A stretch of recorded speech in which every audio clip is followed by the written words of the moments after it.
മലയാളം പ്രൊഡക്ഷനുകളിൽ പ്രവർത്തിച്ചിട്ടുള്ള ഒരു Indian television നടിയാണ് രേഖ രതീഷ്.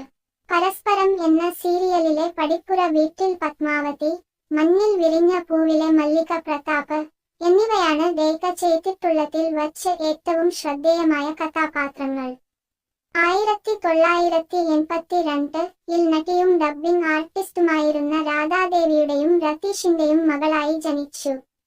അവളുടെ അച്ഛൻ തിരുവനന്തപുരം സ്വദേശിയാണ്. അവൾ ചെന്നൈയിലാണ് വളർന്നത്. 2000 ഏപ്രിലിൽ അവൾ വിവാഹിതയായി. 2000 ഡിസംബറിൽ അവർ വേർപിരിഞ്ഞു. ഇതിനു ശേഷം 3 തവണ കൂടി അവൾ വിവാഹിതയായി വേർപിരിഞ്ഞു. ഇപ്പോൾ അവർ തന്റെ മകൻ അയനോടൊപ്പം തിരുവനന്തപുരത്ത് താമസിക്കുന്നു. 4-ാം വയസ്സിൽ ഉന്നൈ നാൻ സന്ധിതയൻ എന്ന ചിത്രത്തിലെ രേവതിയുടെ കുട്ടിക്കാലം അവതരിപ്പിച്ചാണ് രേഖയുടെ അരങ്ങേറ്റം.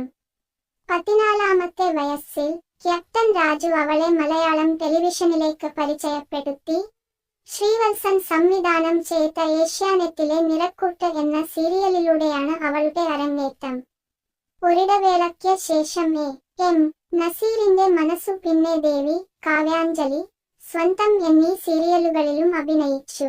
2013-ൽ മലയാളത്തിലെ ഏറ്റവും ദൈർഘ്യമേറിയ സീരിയൽ ആയി റാങ്ക് ചെയ്യപ്പെട്ട പരസ്പരത്തിൽ അവർ പ്രധാന വേഷം ചെയ്തു. ഈ കഥാപാത്രം അവളുടെ പ്രശസ്തി ഉയർത്തുകയും 2013 മുതൽ 2018 വരെ തുടർച്ചയായി 5 ഏഷ്യാനെറ്റ് ടെലിവിഷൻ അവാർഡുകൾ നേടുകയും ചെയ്തു.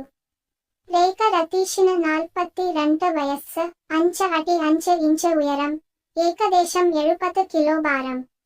മുലകളുടെ വലിപ്പം, അരക്കെട്ടിന്റെ വലിപ്പം, ചന്ദികളുടെ വലിപ്പം എന്നിങ്ങനെ അവളുടെ ശരീര അളവുകൾ യഥാക്രമം 36, 32, 36 ആണ്.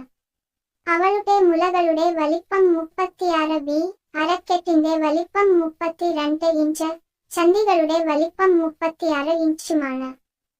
മലയാളം പ്രൊഡക്ഷനുകളിൽ പ്രവർത്തിച്ചിട്ടുള്ള ഒരു ഇന്ത്യൻ ടെലിവിഷൻ നടിയാണ് രേഖ രതീഷ്. പരസ്പരം എന്ന സീരിയലിലെ പടിപ്പുര വീട്ടിൽ പത്മാവതി, മഞ്ഞിൽ വിരിഞ്ഞ പൂവിലെ മല്ലിക പ്രതാപ് എന്നിവയാണ് രേഖ ചെയ്തിട്ടുള്ളതിൽ വച്ച് ഏറ്റവും ശ്രദ്ധേയമായ കഥാപാത്രങ്ങൾ. 1982-ൽ നടിയും ഡബ്ബിംഗ് ആർട്ടിസ്റ്റുമായിരുന്ന രാധാദേവിയുടെയും രതീഷിന്റെയും മകളായി ജനിച്ചു. അവളുടെ അച്ഛൻ തിരുവനന്തപുരം സ്വദേശിയാണ്. അവൾ ചെന്നൈയിലാണ് വളർന്നത്. 2000 ഏപ്രിലിൽ അവൾ വിവാഹിതയായി. 2000 ഡിസംബറിൽ അവർ വേർപിരിഞ്ഞു. ഇതിനു ശേഷം